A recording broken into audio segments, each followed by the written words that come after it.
Hello, and welcome to Let's Pour with Patty. Thank you so much for joining me on this wild and wacky ride as I experience the joys and share with you the wonders of creating with fluid art. Stick around, let's have some fun,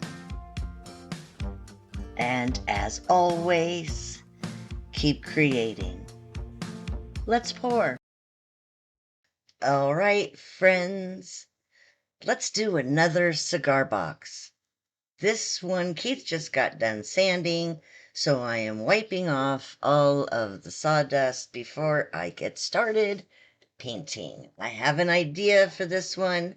I have been doing it on coasters and light switch covers, so I want to do it on a box, and then just before I go much larger on a much larger piece that you will see in the near future.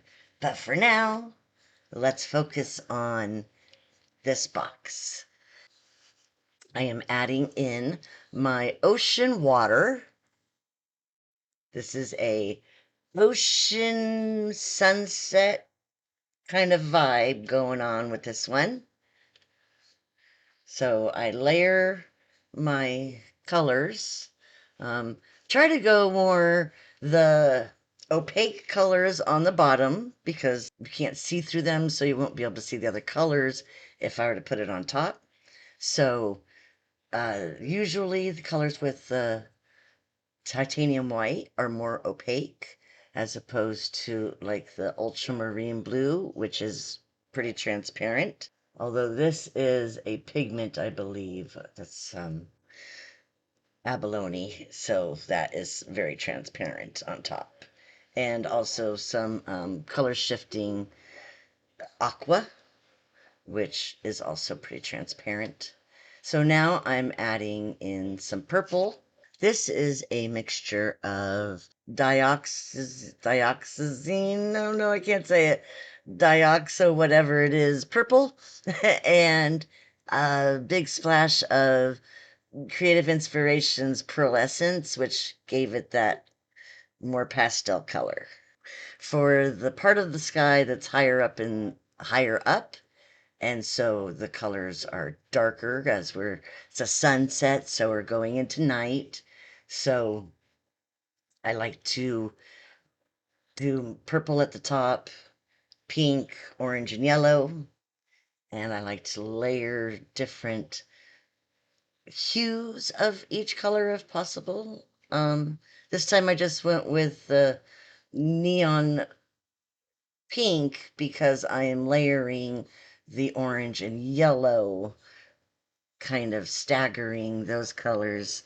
So I didn't want to do too many colors because I don't want to have to do too much tilting off of this piece either, because when I do have to tilt too much, I tend to lose my purple. So, which I kind of do in this piece, but it kind of pops back through. You'll see in the end. But here I am adding in the orange, the pink, the orange, and the yellow are the neon colors. Um, Technically, they would be blacklight reactive, but without the other colors being blacklight reactive, it doesn't make much sense to put it under black light. But, technically they will glow. The rest of it just won't. So I like to add the yellow on top of the orange and pink to kind of blend in the colors. Now remember, this is like a kind of like an ombre sunset. So it's lighter towards the water, and the higher up you go into the sky, the darker the sky gets. Um, so now I'm going to swipe with some Australian Floetrol and titanium white. I am using just simple cardstock that I bought at a garage sale a couple years back. The perfect size. I like the stiffness and the kind of weight that it puts down, which is not too much, but not too little. onto the paint when I'm swiping, and I've been enjoying the results that I get with it. So, I mean, you can swipe with so many different things. Paper towels, palette knives, you name it, pieces of plastic, a playing card, and cardstock. Something that you can, drag across your paints with some bit of control, and you can get different results with different things that you swipe with. So I am at this point absolutely loving the way the orange and yellow and pink are reacting together. They blended perfectly. And how a little bit of the orange is kind of going into the lacing over the water, which kind of gives it that sunset reflecting on the ocean water effect, which just kind of happened naturally, and I couldn't be any happier. Now, right now, I'm having a little bit of trouble getting the paints to open up and spread out enough and get over the edges.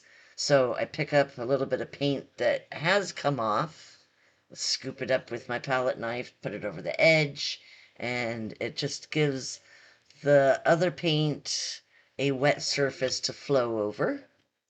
So I'm gonna quit chatting, let you sit back, enjoy the rest of the process, listen to some music, and get in the sunset ocean vibes.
Well, with the paint no longer moving, let's call this a done piece. Well, for now, it has to dry. Well, first of all, we need to do a flyover like we're doing now. Then it needs to dry, and then resin it, and then I will be able to take the tape off and reveal the final product. But I am loving this so far. Okay, let's see how it dries.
So here are a bunch of the boxes that I have been working on recently. They are all different and unique. There's my little benders, a little bendy walking in the yard behind. But seriously, tell me which one's your favorite. But thank you so much for watching another week of the Fluid Art Express.